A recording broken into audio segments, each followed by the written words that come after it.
The Ukrainians are not the only ones suffering from Russia's invasion. According to the United Nations, 1.6 billion people in 94 countries have been directly affected by the war, whether that be food, energy, or financial crises. Today's prospective guest is a woman whose job it is to raise awareness about the global impact of the war and rally support for Ukraine. And her job is not an easy one, given the prevalence of Russian disinformation. Oleksandra Drik is the International Advocacy Officer at Ukraine's Center for Civil Liberties, one of the joint recipients of this year's Nobel Peace Prize. She joins us by video from Berlin. Oleksandra Drik, good morning. Thank you so much for taking the time to speak with us. Good morning. Thank you for having me. And you've just returned from a trip to Kenya where you went to raise awareness about the war and rally support. Why go to Kenya in particular, and what was your message for the people there? Well, we visited two countries. There was Kenya and there was Ethiopia. Kenya has been very supportive to all UN resolutions regarding Russian invasion of Ukraine. And Kenya has been considered as one of the strategic partners of Ukraine in East Africa. And we were on a mission to meet local officials, local civil society, local journalists to counter Russian narratives, but also to help build the links as between the civil societies, such as with the governmental institutions. In particular, I was able to meet the Deputy Speaker of the National Assembly, Gladys Boss, and she actually offered to establish a group of friends within the Kenyan National Assembly, which and this I facilitated. I was glad to facilitate this connection with the Ukrainian parliament. Hopefully, it will help us to work together jointly on countering these Russian narratives and stopping Russian aggression in Ukraine. And speaking of those Russian narratives, did you encounter many when you were in Kenya and Ethiopia? I did. In fact, the most popular ones would be considering this Russian war in Ukraine as a proxy war between West and Russia, which basically puts people in position of abstaining from, taking part in or taking a side in this particular war. While the message that we were trying to send, that this is a gross violation of international law. This is a violation of the sovereignty and territorial integrity of an independent country, which goes against the UN Charter. And this is exactly why we want Russian troops out of the territory of Ukraine.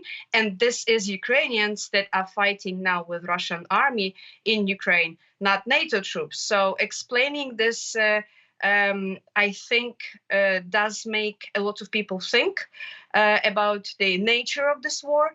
And we say that basically Russia is now terrorizing civilian population in Ukraine because it has been losing on the battlefield. Recently, Ukrainian army has been advancing on deoccupying and regaining the control over some occupied territories, and not being able again to win on a battlefield. Russia has been basically terrorizing civilian population by in particular targeting energy infrastructure, leaving now entire Ukraine in blackouts, lack of electricity, lack of energy, lack of heating, problems with the network and mobile connection, and so on. So understanding this, I believe, would help us to build the support to Ukraine and the cause that we are fighting, which is freedom and sovereignty across the globe. And the Center for Civil Liberties has been investigating Russian rights abuses and potential war crimes since the conflict first broke out back in 2014. Can you paint a picture for us of some of what you've documented? Certainly. We have been documenting war crimes committed by Russian army in Ukraine ever since the first invasion 2014. With the full-scale invasion, we have co-established a large coalition of organizations, which now has 24 members and covers the entire territory of Ukraine, which has been documenting crimes committed by the Russian army in Ukraine. In 9 months, we have been able to document over 27,000 of crimes. These are war crimes, crimes against humanity under the Rome Statute of the International Criminal Court.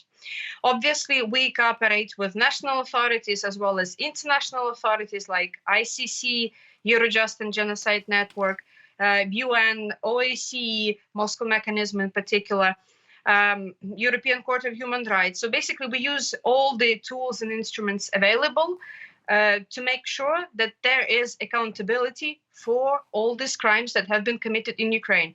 And we are very grateful for all the support that we have been receiving so far from countries in Europe in particular, in coordinating and making sure these joint efforts on bringing accountability deliver eventually. However, what we see at the moment is that basically there's no institution in the world that can address, prosecute, and adjudicate the crime of aggression. The crime that has been committed by Russia against Ukraine currently cannot be investigated by International Criminal Court, and there is no institution in the world that can do that. And that's exactly why we have been also supporting the idea of the establishment of the special tribunal that would focus specifically on the crime of aggression. And the EU did announce this week that it's going to work to set up a special UN-backed court to investigate possible Russian war crimes. But bringing Russian officials to court and enforcing any consequences is going to be very difficult. What would justice look like to you? Well, first of all, we want justice to all victims of the crimes committed by Russia against and in Ukraine. And in this case, as I said, we are documenting dozens of thousands of crimes.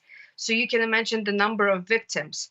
And we understand that it will take a long time, but justice should be delivered. However, if we are talking, there are four main types of grave international crimes, and these are war crimes, crimes against humanity, genocide, and crime of aggression. In this case, we focus on two of them, while ICC can investigate three of them. So I would say that starting with the crime of aggression and the special tribunal on the crime of aggression, which is slightly different from other crimes in terms of collecting evidence, in terms of how it deals with victims and so on. This would be a very important first step to make sure that this crime that has been so obvious to everybody in the world, because you can actually follow this war on 24/7 media, that this crime gets punished while we're working on making sure the accountability and justice is delivered on all other crimes, on all different levels. And one important thing that is, I believe, is important to understand about the difference of these crimes is that the crime of aggression is basically between the states, meaning that it will target primarily the tribunal, when it is going to be established, will target primarily Russian political and military leadership. Oleksandra Drik, I'm so sorry to cut you off, but I'm afraid that we've run out of time. But thank you so much for joining us today on France 24. A reminder, that's Oleksandra Drik, the International Advocacy Officer at Ukraine's Center for Civil Liberties, one of the joint recipients of this year's Nobel Peace Prize. Thank you so much.